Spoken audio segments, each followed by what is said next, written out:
Hello student, I am Sonam. Welcome back to my YouTube channel Apna Vidyalaya. आज का ये जो वीडियो आप सभी क्लास 10th के स्टूडेंट के लिए बहुत ही मोस्ट इम्पॉर्टेंट है। जितने भी स्टूडेंट इस बार 2027 में बोर्ड परीक्षा देंगे, तो आप सभी लोग कैसे हो मेरे प्यारे बच्चे, और आप सभी की बोर्ड परीक्षा की तैयारी कैसे चल रही है, आप लोग कमेंट करके जरूर बताइएगा। और यहाँ पे हम आप सभी को सामाजिक विज्ञान के एक ऐसे पेपर को लेकर के आए हैं, ठीक है, जो कि आपके लिए बहुत ही इम्पोर्टेंट है। और इस पेपर में जितने भी क्वेश्चन है ये बिल्कुल रिपीटेड क्वेश्चन है, ठीक है। और ये आपका मॉडल पेपर है। ये सिर्फ क्या है, एक मॉडल पेपर हम आपको बता रहे हैं जो गेस पेपर है। यानी इस पेपर को देखने के बाद आपको बोर्ड परीक्षा में किस टाइप के क्वेश्चन आपके सोशल साइंस क्लास 10th में पूछे जाते हैं, कितने क्वेश्चन पूछे जाते हैं, कितने नंबर के क्वेश्चन पूछे जाते हैं, कैसे क्वेश्चन पूछे जाते हैं, ठीक है। और आंसर कितना लिखना है आपको, कितने पेज कितने लाइन में लिखनी है, जिससे आपको सोशल साइंस में पूरे 70 में 70 नंबर आपको मिल जाए, ठीक है। तो आपको इस पूरे पेपर को देखने के बाद ये सभी तरीका जो है समझ में आ जाएगा। आपके माइंड में जितने भी क्वेश्चन चल रहे हैं इस सामाजिक विज्ञान के पेपर को लेकर ना, वो सभी डाउट इस पूरे पेपर को देखने के बाद, वीडियो देखने के बाद 100% क्लियर हो जाएंगे। तो हम आपको ये जो पेपर बताएंगे ना, ये पूरे आंसर के साथ बताने वाले हैं, ठीक है। पूरा हल के साथ बताएंगे कैसे आपको सोशल साइंस में लिखनी है, कैसे एक टॉपर बच्चा जो होता है लिखता है जिससे उनको सामाजिक विज्ञान में पूरे अंक मिलते हैं, वही एक सामान्य स्टूडेंट लिखते हैं सोशल साइंस में, ठीक है। इस पेपर को हल करते हैं तो उन्हें जो है 70 में, यानी 70 नंबर का है तो उनको सिर्फ यानी कि 40 नंबर 30 नंबर ही मिलते हैं, जबकि वो भी सारे क्वेश्चन को अटेम्प्ट किए होते हैं। और टॉपर बच्चे जो करते हैं उनको 70 में 70 नंबर मिल जाता है। तो आखिरकार आपको लिखना कैसे है, कितना आंसर लिखना है, सभी चीज़ें इस वीडियो में आपको हम बिल्कुल क्लियर बताने वाले हैं, ठीक है। तो जितने भी बच्चे इस वीडियो को देख रहे हो बहुत ही लकी हैं, और पूरा बिना स्किप किए आप लोग देखिएगा। सबसे पहले आप लोग इस वीडियो को लाइक कर दीजिए, चैनल पे ना तो चैनल को सब्सक्राइब करके बेल आइकन को जरूर प्रेस कर दीजिए, और आप लोग इस वीडियो को अपने सभी दोस्तों में जरूर शेयर कीजिए। सबसे पहले यहाँ पे आपको अनुक्रमांक लिखनी है, यहाँ पे आपको नाम लिखनी, जो भी आपका नाम रहेगा। और यहाँ पे देखिए हमने ये पेपर जो हमारे द्वारा बनाई गई है, जिसमें एक यहाँ पे कोड डाला गया 825 GT, ठीक है। और ये कोड का पेपर जो है आपके पिछले साल भी आया था बोर्ड परीक्षा में। तो 825 GT पेपर हम आपको बताने वाले हैं। इसमें जो समय मिलेगा ना, वो 3 घंटे 15 मिनट का समय आप सभी को दिया जाएगा, ठीक है। और यही टाइम आपको बोर्ड परीक्षा में भी दिए जाते हैं। यानी आप लोग इस क्वेश्चन पेपर को अच्छे से सामाजिक विज्ञान के हल कर लेंगे ना, तो आपको टाइम मैनेजमेंट करने भी आ जाएगा कि हमें इतना टाइम में कैसे इस पूरे क्वेश्चन पेपर को सॉल्व करना है। और ये पूर्णांक 70 का है, और ये आप लोग 70 में कितना नंबर लाओगे ये आप पे निर्भर करता है, आप पे डिपेंड करता है, आप लोग कैसे तैयारी किए हो पेपर की, ठीक है। तो ये चीज़ें आप पे निर्भर, अगर अच्छे से तैयारी कर लेते हो तो आपका यानी कि 70 में 70 आ जाएगा, 60 में यानी 70 में 60 आ जाएगा, ठीक है। इस तरीके से नंबर आ जाएंगे। सबसे पहले देखिए प्रारंभ का जो 15 मिनट आपको मिलेगा ना, जितने भी परीक्षार्थी हैं इस पेपर को दे रहे हैं, ठीक है, उनको ये 15 मिनट का समय में इस पूरे क्वेश्चन पेपर को ध्यान से ज़रूर पढ़ना है। कि यानी जैसे ये निर्देश हो गया, इसको पढ़ लेना है, इसके बाद क्वेश्चन जो है उनको पढ़ लेनी है। कौन कौन से क्वेश्चन आपको आ रहे हैं उस पर थोड़ा बहुत टिक लगा सकते हो आप लोग, ठीक है। उसको पहले कीजिए क्वेश्चन नंबर डालकर, ये सभी चीज़ें होता है। सभी प्रश्न करना अनिवार्य है। इस प्रश्न पत्र में 2 खंड है, खंड अ और खंड ब है। खंड अ में आपको 1 अंक वाले 20 बहुविकल्पी प्रश्न देखने को मिलेगा, जिसका आंसर आपको OMR आंसर सीट पे देनी है। आपको कॉपी पे इसके आंसर को नहीं लिखनी है, ठीक है। वो भी बाल पॉइंट पेन यानी डार्ट पेन का यूज करना है, और सिर्फ काला या नीला, ठीक है। और गोले को पूर्ण तरीके से भरनी है। बाकी एक बार अगर गोले को भर दिए आप लोग तो उसको काटना नहीं, इरेजर का यूज नहीं करना है, नहीं व्हाइटनर का यूज करना है। ये चीज़ें ध्यान में रहे। और जितने भी क्वेश्चन है उसके आगे नंबर रहेंगे, 2 नंबर 4 नंबर 6 नंबर 7 नंबर। उसी हिसाब से आपको क्वेश्चन के आंसर को लिखनी होगी। जैसे अगर क्वेश्चन 2 नंबर का है तो ये नहीं कि उसके आंसर को आप लोग 2 पेज में लिखो, 3 पेज में लिखो। आप लोग सोच रहे हो जितने पेज में लिखूंगा उतना ही अच्छा नंबर मिलेगा, तो ये बात नहीं है, ठीक है। अगर 2 नंबर का क्वेश्चन है तो 1 2 3 पेज लिखने से आपको 6 नंबर नहीं मिल जाएगा। 2 ही नंबर मिलेगा। तो इसलिए अगर इतना लिखोगे ना तो आपका 3 घंटे 15 मिनट का समय सिर्फ 4 से 5 क्वेश्चन में ही समाप्त हो जाएगा। इसलिए 2 नंबर के क्वेश्चन को सिर्फ आपको 4 से 5 लाइन में लिखनी है, इससे ज़्यादा नहीं लिखनी है, ठीक है, ये ध्यान रहे। उसके बाद देखिए खंड ब में आपको 50 अंक के वर्णनात्मक प्रश्न रहेगा। इस खंड में आपको वर्णनात्मक फर्स्ट दिखेगा जो कि 4 नंबर में रहेगा, वर्णनात्मक सेकंड जो कि 6 नंबर में रहेंगे, यानी लॉन्ग क्वेश्चन रहेगा। और इसके अलावा मानचित्र संबंधित 2 प्रश्न रहेंगे जिसका आपको 5-5 नंबर का रहेगा, पार्ट ए और पार्ट बी, जिसका आपको टोटल 10 नंबर मानचित्र में मिलेंगे, ठीक है। और खंड ब के सभी प्रश्नों को एक साथ ही उत्तर लिखनी है। और उसके बाद आप सभी को ये चीज़ें भी पढ़ लेनी है। दिए गए मानचित्र को उत्तर पुस्तिका के साथ मजबूती के साथ संलग्न करनी है, यानी जो आपको मानचित्र मिलेगा ना, इसमें 10 नंबर का क्वेश्चन को मानचित्र पेपर में आपको करना होगा, तो उसको आपको भरने के बाद जो कॉपी रहेगा जिस पे आंसर लिखे रहेंगे उसके साथ आपको अच्छे से बांध देना है, धागे से या स्टेपल कर देना है, जिससे वो एग्जामिनर तक, टीचर तक पहुंच सके और आपको नंबर उसका मिल सके। और बाकी ये क्वेश्चन आपको नहीं करनी होती, ये सिर्फ जिसको कम दिखाई देता है, दृष्टिबाधित, उनको करनी होती है। तो ये सभी निर्देश है। देखिए कोई भी पेपर कीजिए आपको इसके लिए समय मिलता है, इसलिए निर्देश उसको ध्यान से पढ़ने से ना आपको सभी चीज़ें अच्छे से क्लियर हो जाती, कोई आप लोग बाद में मिस्टेक नहीं करते हो और आपका कॉन्फिडेंस लेवल भी बढ़ जाता है पेपर को लेकर के। यहाँ से देखिए सबसे पहले खंड अ और बहुविकल्पी प्रश्न स्टार्ट है। इसमें 20 ऑब्जेक्टिव क्वेश्चन है जो आपका रिपीटेड क्वेश्चन है, यानी आपकी बोर्ड परीक्षा में एक तरह से पूछा गया क्वेश्चन है, ठीक है, जो हर साल यानी कि आ ही जाता है, इतना इम्पोर्टेंट है। तो वही क्वेश्चन इस पेपर में हमारे द्वारा बनाया गया पेपर, जिसमें आपको वही क्वेश्चन देखने को मिलेगा। यहाँ पे देखिए इस तरीके से, क्योंकि हम खुद एक टीचर, एग्जामिनर है और एक टॉपर भी थे, इसलिए हम आपको जो क्वेश्चन बता रहे हैं वो इम्पोर्टेंट क्वेश्चन बता रहे हैं जो आपके एग्जाम में आए हुए क्वेश्चन है। तो यहाँ पे देखिए पहले नंबर का क्वेश्चन है कि फ्रांस की क्रांति कब हुई थी। ये तो बहुत इंपॉर्टेंट क्वेश्चन है, कोई भी साल का पेपर उठाकर देखोगे तो ये क्वेश्चन जरूर कहीं ना कहीं आया रहेगा। तो यहाँ पे आपके सामने 4 ऑप्शन रहेगा, जिसमें से है 1788 ईस्वी में, ठीक है, उसके बाद 1789 ईस्वी में, 1600 ईस्वी में और 1787 ईस्वी में, ठीक है। तो फ्रांस की क्रांति जो हुई थी ना वो 1789 ईस्वी में हुई थी और ये लुई 16वां वहाँ का राजा था, शासक था, ठीक है, उसी के शासन काल में हुआ था। ये चीजें आपको ध्यान रहना चाहिए।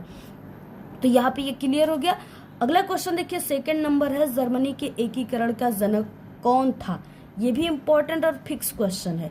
इसमें नेपोलियन था, हिटलर था, बिस्मार्क था या मुसोलिनी था, ठीक है। तो कौन था, तो हम आपको बता दें कि वो ऑटो-आन बिस्मार्क था, जिनका शॉर्ट नेम यहाँ पे बिस्मार्क लिखी गई है, लेकिन इनका पूरा नाम ऑटो-आन बिस्मार्क था। ऑप्शन नंबर सी राइट है, राइट। अगला क्वेश्चन है यहाँ पे थर्ड क्वेश्चन, भारत का पहला लौह इस्पात संयंत्र कहाँ स्थापित किया गया था। कानपुर, मुंबई, जमशेदपुर, अहमदाबाद। तो कहाँ पे स्थापित किया गया था, जमशेदपुर में। ऑप्शन नंबर सी राइट है। क्वेश्चन नंबर 4 है, अंतर्राष्ट्रीय विश्व बैंक की स्थापना कब की गई थी। अंतर्राष्ट्रीय विश्व बैंक की स्थापना कब की गई थी, 1945, 1994, 1992, 1944 ईस्वी, ठीक है। तो कब की गई थी, 1945, ऑप्शन ए राइट है। अगले क्वेश्चन नंबर 5 है, विश्व में आर्थिक महामंदी कब आई। ये भी इंपॉर्टेंट क्वेश्चन है। ऐसे क्वेश्चन आपके शॉर्ट क्वेश्चन और लॉन्ग क्वेश्चन में भी आ सकते हैं, पूछे जाते हैं हर साल। तो यहाँ पे देखिए 1920, 1929, 1919, 1890। तो विश्व आर्थिक जो है महामंदी कब प्रारंभ हुआ था, तो वो 1929 में प्रारंभ हुआ था, जो 1929 से 1930 तक चला था, ठीक है। इस समय देश में गरीबी आ गई थी और सबसे ज्यादा घाटा जो है मजदूरों और किसानों को हुआ था। अगला क्वेश्चन 6 है, कार्ल लॉ किस देश से संबंधित है। कार्ल लॉ किस देश से संबंधित है, तो वो है यानी जर्मनी, संयुक्त राष्ट्र अमेरिका, फ्रांस या ब्रिटेन। तो ब्रिटेन से है, डी नंबर राइट है। क्वेश्चन अगला है देखिए 7, हिंदी है, यानी हिंदी क्या है। हिंदी राज्य भाषा है, राष्ट्रभाषा है, राजभाषा है या क्षेत्रीय भाषा है, ठीक है। तो हिंदी देखिए राष्ट्रभाषा है, ऑप्शन नंबर यहाँ पे बी राइट हो जाएगा। अगला क्वेश्चन नंबर 8 है, जनसंघ की स्थापना हुई थी।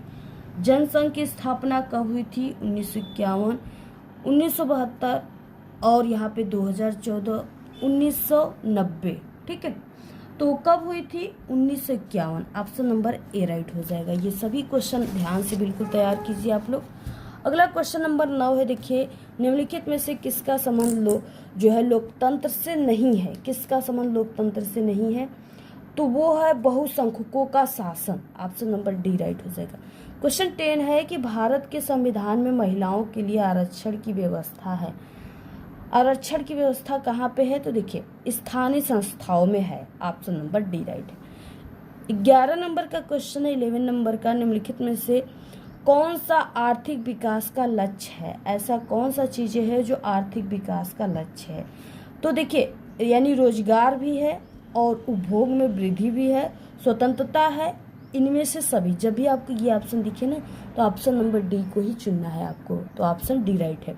क्वेश्चन 12 है, तृतीयक क्षेत्रक का व्यवसाय है। तृतीयक क्षेत्रक का व्यवसाय क्या है? यानी तृतीयक क्षेत्रक में लोग क्या करते हैं? तो इसमें बैंकिंग जो है यही इसका व्यवसाय। ऑप्शन नंबर ए राइट है। और प्रथम क्षेत्र में कृषि, मछली पालन, ठीक है, ये सब चीजें आ गया, पशुपालन।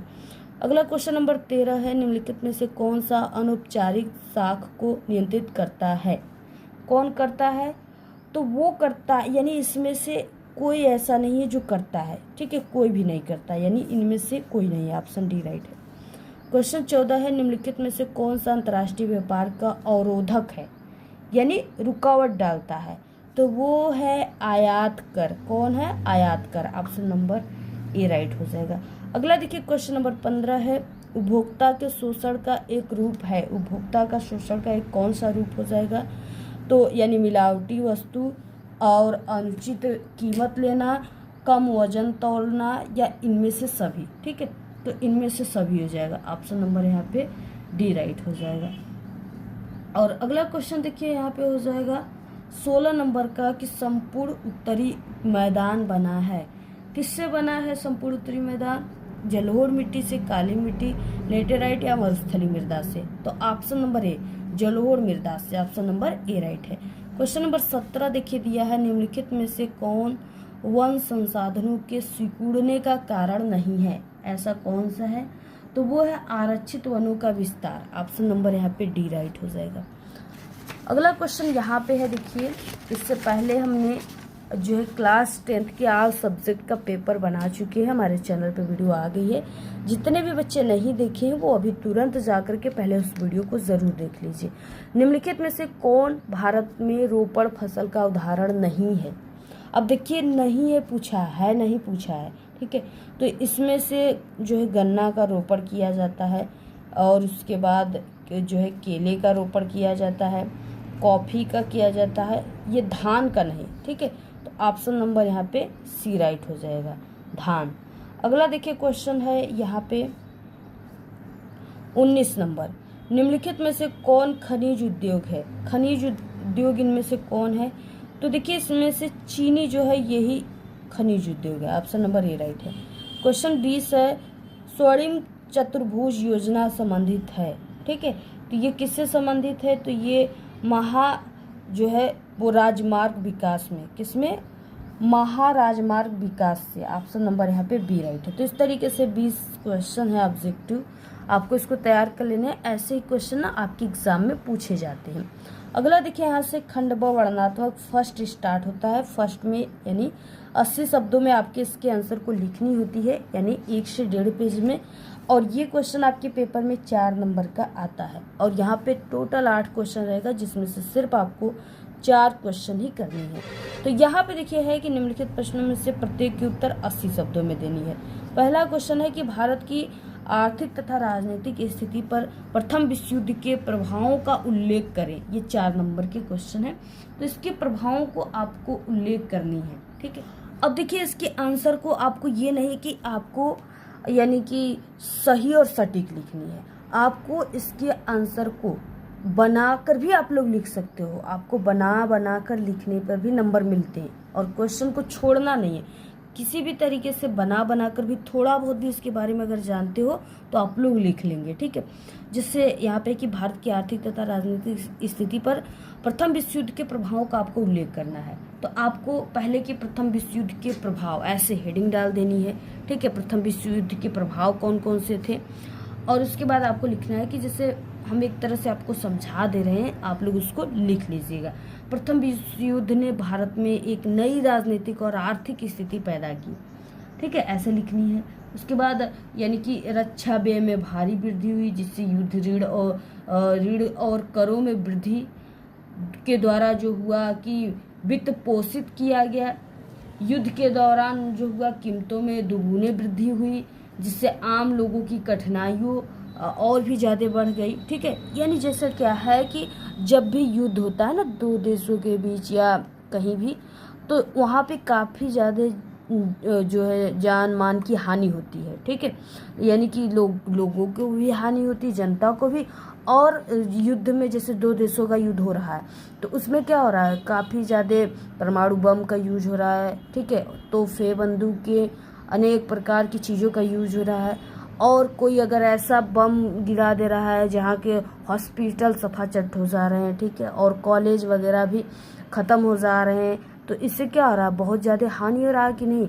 और कई ऐसे में क्या हो रहा है कि वहाँ के लोगों, ऐसे युद्ध होता है ना, युद्ध होने से बहुत ज़्यादा आर्थिक और राजनीतिक जो है हो जाती है, जिससे कि लोग काफ़ी ज़्यादा व्यय होता है इन सब चीज़ों में।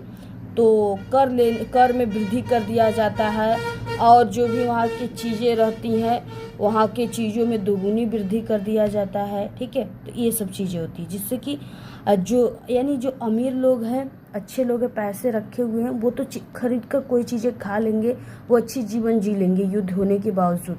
बट आम जनता जो है, जिसमें मिडिल क्लास के लोग आते हैं ना, उनको चीज़ों को खरीदने में ना कठिनाई होगी, क्योंकि उनके पास उतने पैसे नहीं हैं। तो जिसके कारण वो इन सब कठिनाइयों का सामना करते हैं, और इन्हें यही सब प्रभाव उनके ऊपर पड़ता है। तो ये चीज़ें लिख लीजिएगा। अथवा में देखिए, आर्थिक महामंदी के 2 प्रमुख कारणों का उल्लेख करना है, 4 नंबर का क्वेश्चन। ये क्वेश्चन आपके ऑब्जेक्टिव में भी आया था, तो आपको वहाँ से सन क्लियर हो गया। जब भी आप लोग लिखो तो ये 1929 जरूर लिखिए कि इसी में आर्थिक महामंदी स्टार्ट हुई थी। बाकी इसका 2 कारण आप सभी को लिखनी है।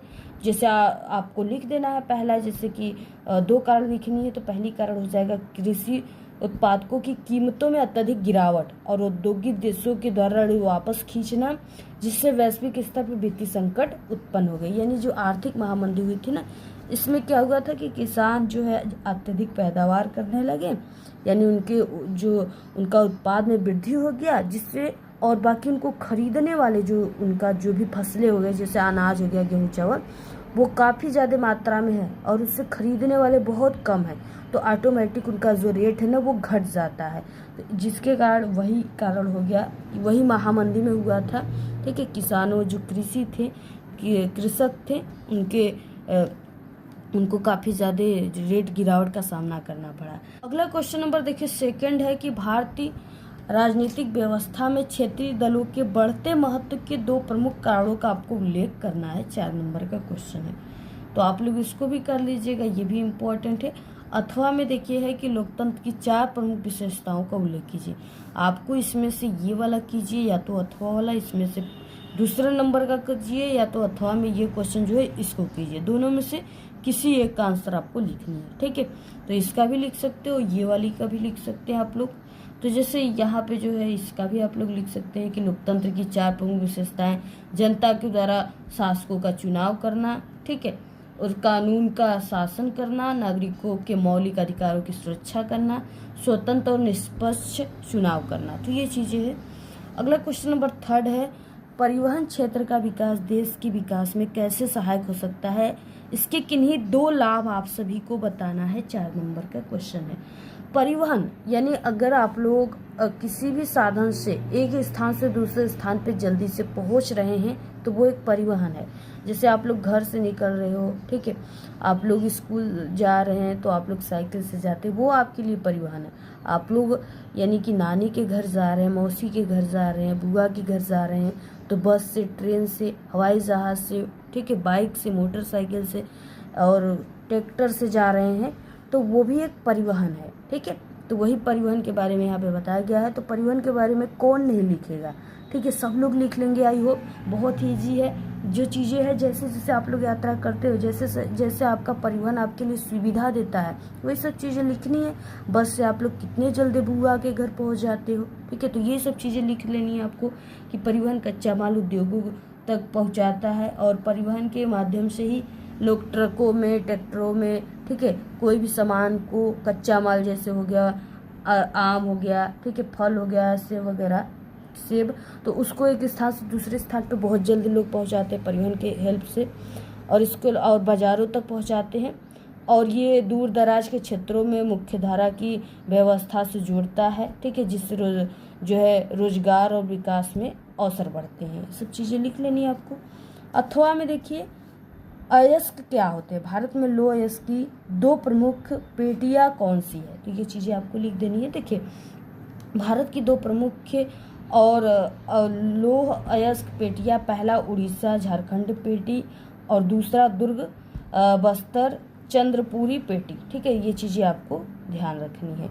और बाकी अयस्क क्या, ये चीज़ें आप लोग जानते हैं। उसके बाद अगला क्वेश्चन है चौथे नंबर का, सूचना का अधिकार क्या है, ये किस प्रकार उपभोक्ता की शक्ति में वृद्धि करता है। 4 नंबर का क्वेश्चन, इसका आंसर आप लोग लिख लीजिएगा। इंपॉर्टेंट क्वेश्चन है ये भी, यानी कि ये अधिनियम नागरिकों को सरकारी कार्यों के बारे में जानकारी प्राप्त करने का अधिकार देता है। ये जो है पारदर्शिता बढ़ाता है और उसके बाद भ्रष्टाचार पर अंकुश लगाकर उपभोक्ता की शक्ति यानी जागरूकता में वृद्धि करता है। ये सब चीज़ें लिख लेनी है। अथवा भारत सरकार के द्वारा विदेशी निवेशों को आकर्षित करने हेतु उठाए जाने वाले 2 उपायों का आपको वर्णन करना है। तो आप लोग इसका उपाय का जो है वर्णन कर दीजिएगा। जैसे स्पेशल इकोनॉमिक्स जोन हो गया, ठीक है, उसका स्थापना किया गया। श्रम कानूनों में लचीलापन लाना ताकि कंपनियों के लिए परिचालन आसान हो सके, ये सब चीज़ें लिखनी है। वर्णनात्मक सेकंड आ गया जो कि 6 नंबर का है और 150 शब्दों में यानी 2 से 2.5 पेज में इसके आंसर को लिखनी है। पहला क्वेश्चन 5वां है इसमें कि भारत में राष्ट्रवाद के उदय के प्रमुख कारण की व्याख्या करना है। 6 नंबर का क्वेश्चन है, तो आप लोग इसके कारण को व्याख्या कर लीजिएगा, ठीक है। और उसके बाद देखिए अगला है अथवा क्वेश्चन है, फ्रांस की क्रांति के प्रमुख कारणों का उल्लेख करना है। 6 नंबर का क्वेश्चन है। ये आपके शॉर्ट क्वेश्चन और लॉन्ग क्वेश्चन दोनों में पूछा जाता है और इम्पोर्टेंट क्वेश्चन है, ठीक है। और ये एक गेस पेपर है, सिर्फ एक पेपर की नमूना बताया जा रहा है, हमारे द्वारा बनाया गया ये पेपर है। उसके बाद देखिए फ्रांस की क्रांति का आपको कैसे लिखनी है, तो इसके कारण को लिख देनी है। यानी फ्रांस की क्रांति जो है हमने आपको बता ही दिया, 1789 ईस्वी में हुई थी। लुई 16वां राजा के शासनकाल में हुआ था, ठीक है। इसके प्रमुख कारण जैसे निरंकुश राजशाही था, सामाजिक असमानता था, दार्शनिकों के विचार थे और आर्थिक संकट शामिल थे। ये सब चीज़ें लिख देनी है। 6 नंबर का क्वेश्चन है, भारत की संघात्मक शासन व्यवस्था की प्रमुख विशेषताओं को उल्लेख करना है, कर लीजिएगा। अथवा में सांप्रदायिकता से आप क्या समझते हैं, ये किस प्रकार भारतीय समाज के लिए हानिप्रद है, ठीक है, लिख लीजिएगा। और उसके बाद अगला क्वेश्चन नंबर देखिए 7वें नंबर का क्वेश्चन है कि अर्थव्यवस्था के 3 क्षेत्र कौन कौन से हैं। भारत के आर्थिक विकास के साथ विभिन्न क्षेत्रों की संरचना में हुए परिवर्तन का आप सभी को वर्णन करना है, तो आप लोग इसका वर्णन कर लीजिएगा। 3 क्षेत्र, प्राथमिक कृषि, जो है प्राकृतिक संसाधन और जिसमें आता है, और दूसरा द्वितीय जिसमें विनिर्माण उद्योग आता है, तीसरा तृतीय क्षेत्र है जिसमें सेवा क्षेत्र आता है। ये सब चीज़ें आपको लिख देनी, इसके बारे में आपको वर्णन करनी है। अथवा में देखिए अनौपचारिक साख क्या है, भारत में साख विस्तार में अनौपचारिक साख की आवश्यकता एवं चुनौतियों को एक एक उदाहरण के द्वारा समझाना है। 6 नंबर के क्वेश्चन है। अगला क्वेश्चन नंबर देखिए 8वें नंबर का क्वेश्चन है ये कि भारत में वन एवं वन्य जीवों का संरक्षण क्यों आवश्यक है, इस हेतु उठाए गए किन्हीं 2 कदमों को आप सभी को बताना है। तो इसके बारे में भी आप लोग लिख लीजिएगा किस प्रकार से जो है उपयोगी है। अगला देखिए है अथवा में भारत में प्रचलित किन्हीं 3 प्रमुख कृषि के प्रकारों का संक्षिप्त में आप सभी को क्या करना है, परिचय देना है। यानी आपको 2 से 2.5 पेज में इसका एक तरह से निबंध लिखनी कृषि के बारे में, ठीक है। तो आप लोग इसको लिख लीजिएगा। कृषि का प्रकार जैसे प्रारंभिक जीविका कृषि, गहन जीविका कृषि, ठीक है, वाणिज्यिक कृषि, ये सब चीज़ें आपको लिख लेनी है। तो ये सभी क्वेश्चन इंपॉर्टेंट है, आप लोग इसका एक बार स्क्रीनशॉट ले लीजिए पूरा क्वेश्चन का, ऐसे पूरे क्वेश्चन का आप लोग स्क्रीनशॉट ले लीजिए। और बाकी इसकी पीडीएफ चाहिए तो टेलीग्राम चैनल को ज्वाइन कर लीजिएगा। इस वीडियो के डिस्क्रिप्शन बॉक्स में आप सभी को लिंक मिल जाएगा। मानचित्र संबंधित प्रश्न यहाँ से स्टार्ट होता है, जो कि 10 नंबर का है। 9 नंबर का है, निम्नलिखित स्थानों को भारत के दिए गए रेखा मानचित्र में आप सभी को दर्शाना है। चिन्ह के द्वारा आपको नाम सहित दर्शाना है। आधे प्लस आधे आपको 1 नंबर यहाँ पे एक क्वेश्चन पे दिए जाएंगे। वह स्थान जहाँ पूर्व जो है स्वराज्य की मांग का प्रस्ताव पारित हुआ था, कहाँ पे हुआ था? ठीक है, तो वो लाहौर में हुआ था। कहाँ पे हुआ था? लाहौर में हुआ था, जो कि 1929 ईस्वी में माना जाता है कि हुआ गया। तो अगला क्वेश्चन नंबर 2 है कि वह स्थान जहाँ दिसंबर 1920 में कांग्रेस का अधिवेशन हुआ था, तो वो नागपुर में हुआ था। कहाँ पे? नागपुर में। नोट कर लीजिए आप लोग। उसके बाद अगला क्वेश्चन है कि वह जनपद जहाँ जलियांवाला बाग हत्याकांड हुआ था, ऐसे क्वेश्चन पेपर में आता है, और ये अमृतसर पंजाब में हुआ था। बाकी मानचित्र को आपको कैसे भरना है, इस टॉपिक पे वीडियो चैनल पे बनी है। अगर आप लोग कमेंट करोगे तो आपके लिए हम तुरंत वीडियो प्रोवाइड भी एक अच्छी सी ट्रिक के साथ कर देंगे। वह स्थान जहाँ आनंद भवन स्थित है, आनंद भवन जो है वो प्रयागराज में स्थित है, जिसका पहले नाम इलाहाबाद भी था। ठीक है, तो प्रयागराज हो गया। अगला है 5वां, वह स्थान जहाँ सूती मिल श्रमिकों ने पहला सत्याग्रह किया था, कहाँ पे किया था? अहमदाबाद में। अहमदाबाद में। ठीक है, तो इसको नोट कर लीजिए आप लोग। ये 5 क्वेश्चन हो गए। अगला क्वेश्चन बी आता है, जिसको आपको मानचित्र में भरना है। सही नाम तथा सही अंकन के लिए आधा प्लस आधा 1 नंबर आपको मिलेंगे। Total 5 question 5 number. पश्चिम भारत स्थित एक सॉफ्टवेयर टेक्नोलॉजी पार्क, ये जो चिन्ह है इससे आपको दर्शाना है। ठीक है, तो वो हो जाएगा यानी नोएडा हो जाएगा, और इसके अलावा पुणे भी हो जाएगा, तो आप लोग लिख लीजिएगा नोएडा और पुणे। अगला देखिए है कि यहाँ पे पूर्वी भारत स्थित एक लौह और इस्पात संयंत्र, आपको ये जो चिन्ह ना ये चिन्ह को जरूर बनाना है, इसी से दर्शाना है। तो वो हो जाएगा जमशेदपुर। क्या हो जाएगा? पूर्वी में पूछा है तो वो जमशेदपुर हो जाएगा। जमशेदपुर लिख लीजिएगा। अगला क्वेश्चन है कि दक्षिण भारत स्थित एक तापीय ऊर्जा संयंत्र, आपको ये जो चिन्ह है इसके द्वारा दर्शाना है। तो देखिए जो है तापीय ऊर्जा संयंत्र में एक हो जाएगा रामा गुंडन। क्या हो जाएगा? रामा गुंडम।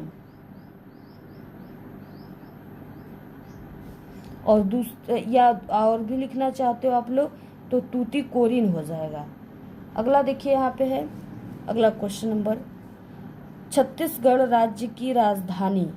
ठीक है, आपको ये जो चिन्ह है इससे दर्शाना है। छत्तीसगढ़ राज्य की राजधानी रायपुर है, इससे आप लोग दर्शा लीजिएगा। अगला है पूर्वी भारत स्थित अंतर्राष्ट्रीय हवाई पतन, ये जो चिन्ह है इससे आपको दर्शाना है। ठीक है, तो वो हो जाएगा कोलकाता। ठीक है, क्या हो जाएगा? कोलकाता, और जिसमें नेताजी सुभाष चंद्र बोस हवाई जहाज चिन्ह के द्वारा जो चिन्ह है इसे दर्शा देना है। ठीक है, नेताजी सुभाष चंद्र बोस हवाई पतन है। तो ये चीज़ें आपको दर्शा लेनी है, और ये सभी इम्पोर्टेंट है, सबका स्क्रीनशॉट ले लीजिए। ऐसे ही क्वेश्चन पेपर में आ सकते हैं, अच्छे से इस पूरे पेपर को तैयार कर लीजिएगा। ठीक है, बाकी पीडीएफ के लिए टेलीग्राम चैनल को ज्वाइन कर लीजिएगा आप लोग, और आप लोग इस वीडियो को ज़्यादा से ज़्यादा शेयर कीजिए। और ये सिर्फ एक गेस पेपर है, नमूना पेपर बताया गया आपको। ठीक है, तो आप लोग इसको तैयार कर लीजिएगा। इसमें आपके बोर्ड में पूछे गए जो पिछले साल के कई क्वेश्चन हैं। ठीक है, यानी 10 साल से भी अधिक के रिपीटेड क्वेश्चन इस पेपर में आपको हम बताए हैं इम्पॉर्टेंट, तो इसको अच्छे से तैयार कर लीजिए। बाकी किस टॉपिक पे वीडियो चाहिए, आप सभी को किस पेपर पे चाहिए, कमेंट करके ज़रूर बताइए। वीडियो को ज़्यादा से ज़्यादा शेयर कीजिए। धन्यवाद।